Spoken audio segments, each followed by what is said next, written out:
Hello, welcome back to Look Movie Recaps. Imagine a situation where your husband and daughter are killed in a brutal way in your eyes. Let's see how this went. In the starting scenes, we witness two individuals battling in the car. Riley North gets into a confrontation with a guy inside, and he slashes her thigh. Riley points a gun at him and asks if he remembers her. He curses her and she kills him on the spot. Riley gets out of the car and places the body inside the trunk. Then she goes to where she has been hiding out. She goes into her van, cleans the wound and has a drink, then stitches her wound. Riley opens a box and finds a Girl Scout cookies, which drives her back in hurtful memories. 5 years earlier, while Riley and her daughter, Carly, were coming out from a cookie fair. Peg, a wealthy woman and mother of another girl, picks an argument over the car parking. She says mean things to them and leaves.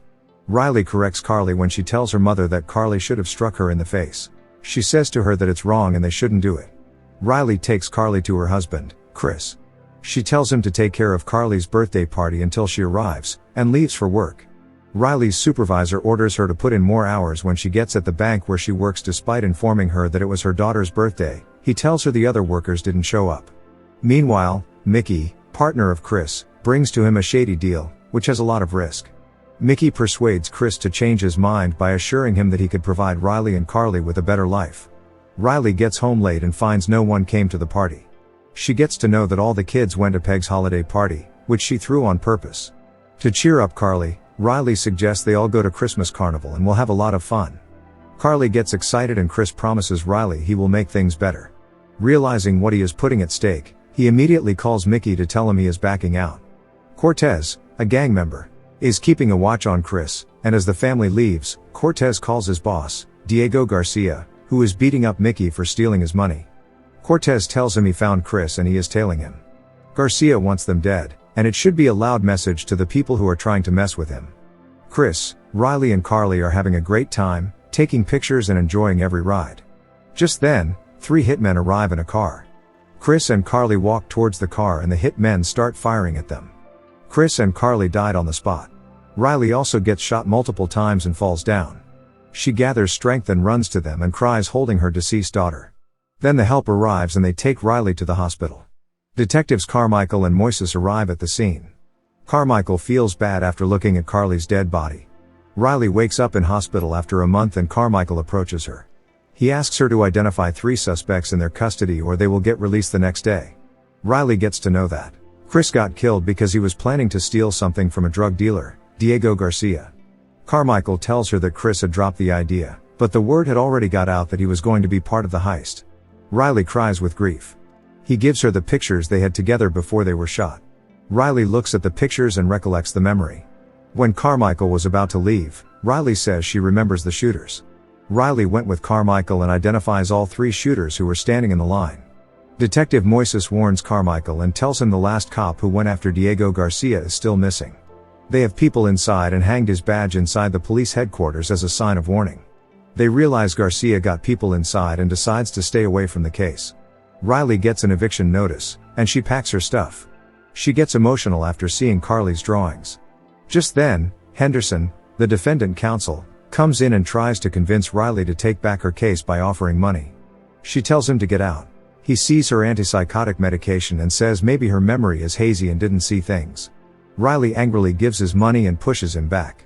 He says she won't get justice and leaves.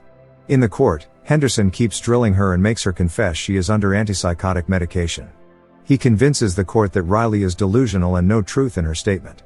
Riley asks her lawyer for help, but the district attorney remains silent and doesn't care. Judge Stevens gives the judgment in favor of the accused. Riley gets shattered and argues with the judge, telling him they killed her family. She angrily runs towards them, and gets tased by the officer. The officer takes Riley away and judge remands her for mental health program. The officers takes her to an ambulance. Carmichael joins her out of compassion. Riley hears them talking about how the facility they are taking her in is a nightmare. She immediately grabs a cylinder and hits Carmichael, and runs away. Carmichael and Moises visit her family cemetery to find any trace, and they assume she will show up again. Coming to the present, they visit a crime scene and find the 3 guys that killed Riley's family were killed and hanged. They realize Riley is back. Meanwhile, an FBI agent, Lisa Inman, gets to know Riley has robbed few weapons from a gun store 2 days back. Riley in her hideout, packs her inventory and leaves from there. Lisa called Carmichael and Moises, and they get to know that Riley robbed 50 grand from the bank she was working before disappearing. They suspect Riley over the killings and she is staying off radar for the past few years. Riley is preparing herself to kill people responsible for her family's death, and shows up on their 5th death anniversary. Meanwhile, Riley is at home of Judge Stevens. She ties him up and nails his hands to the table. She asks if he remembers her, but he has long corrupt history. She takes a toy in the display and leaves from there. Riley hops on a bus and detonates the bomb, blowing Stevens out. Carmichael gets to know that Riley killed lawyer Henderson, district attorney on the previous night, and Judge Stevens by exploding his house. Garcia gets to know that Riley killed the lawyer and their men. He tells Cortez to place a price on her head, and finish it. Garcia also gets threatened by a cartel, after Riley burning their money in a week. Riley meets a young boy and gives him the toy she took from Stevens' home. Noticing his father is drunk, she follows him to a store. She threatens him with a gun and orders him not to drink again and be a good father. If not, she will find him since she saw his ID. Riley warns the shopkeeper not to sell anything to him and takes his car by offering some money. Riley follows Marvin, Garcia's employee, to the piñata store where he launders the money of the cartel. She disguises as a poor woman and kills 2 men to enter inside. The gang identifies her as the woman on the news, and they start shooting at her. Riley guns down the gang one by one, and goes to Marvin to get some information. She burns down the shop with all the money. Marvin explains it to Garcia, and he gets angry after knowing that Marvin told her about their operation.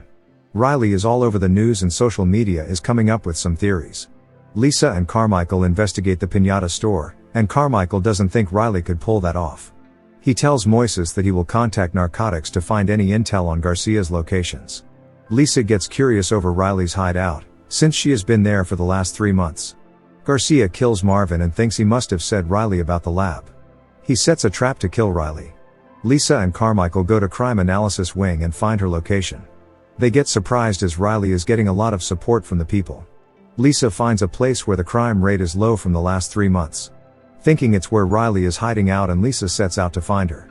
Riley enters the warehouse and finds the tripwire and bombs, while Garcia's men are waiting for her movement. Realizing it's a trap and runs to a safe spot before the men see her and detonate the bomb, exploding the entire building. They leave the place thinking Riley is dead. Riley comes out from the sewer tank and steals a car to go after the guys. She blocks the road and kills them both. Garcia watches the news and realizes Riley is still alive as a guy saw her stealing a car. She manages to get to Garcia's building using their men's truck. She sneaks from behind the truck and starts eliminating Garcia's bodyguards. She gets inside the building and goes on a killing spree. By the time she reaches Garcia, his daughter comes out, and she sees Carly and her and hesitates to shoot. Garcia stabs Riley and runs from there with his daughter. Garcia and his men escape as the police arrive. Riley escapes from there and shows up at Peg's house and punches her out. She ties up Peg and cleans her wounds. Riley mocks Peg for her failed marriage, and her husband left her for another woman. Riley steals her car and leaves from there. Lisa calls Carmichael to where Riley's vehicle is, and she is the guardian angel of the area. Lisa wants to catch Riley alive and use that information to nab Garcia and his suppliers. When she comes close to realize someone is tipping off Garcia, Carmichael shoots Lisa, and it turns out to be Carmichael as the one tipping Garcia. He tells Garcia about her location and he brings all of his men and searches Riley's area. She confronts Garcia's associate, Cortez, and kills him along with his gunman. Riley finds Lisa's body and uses her phone to livestream it to the media, and exposes Carmichael as a dirty cop. She invites the police and media to that area. Garcia calls Riley out using a radio and orders her to come out or he will kill a girl from that neighborhood. Riley surrenders and goes to Garcia. He beats her up, and she secretly picks a gun from the ground. Just then, the police arrive and Garcia kills Carmichael, assuming he ratted him out to the police.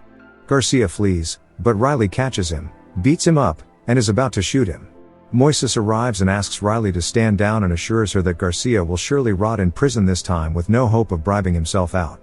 But Riley is unconvinced, remembering how the system failed and turned on her the last time she put faith in it. Garcia taunts her she will spend more time in prison than him when they are arrested. Riley replies that neither of them are going to prison, and she fulfills her promise of shooting him in the face. As the police shoot at her, Moises orders them to cease fire, and Riley escapes. Next morning Moises finds Riley badly wounded at her family's gravestone. She asks him to let her die, but he takes her to the hospital. On the news, the police chief states that Riley North must answer for her crimes. Moises later visits Riley while she is in police custody at a hospital, telling her that there are many including police officers, who agree with her actions. He indirectly supports her, and covertly passes her a key to her handcuffs, and walks away to allow her to escape. Riley escapes from there. That's how the movie ends. For more content, please subscribe, like, and comment to support the channel. Have a great day.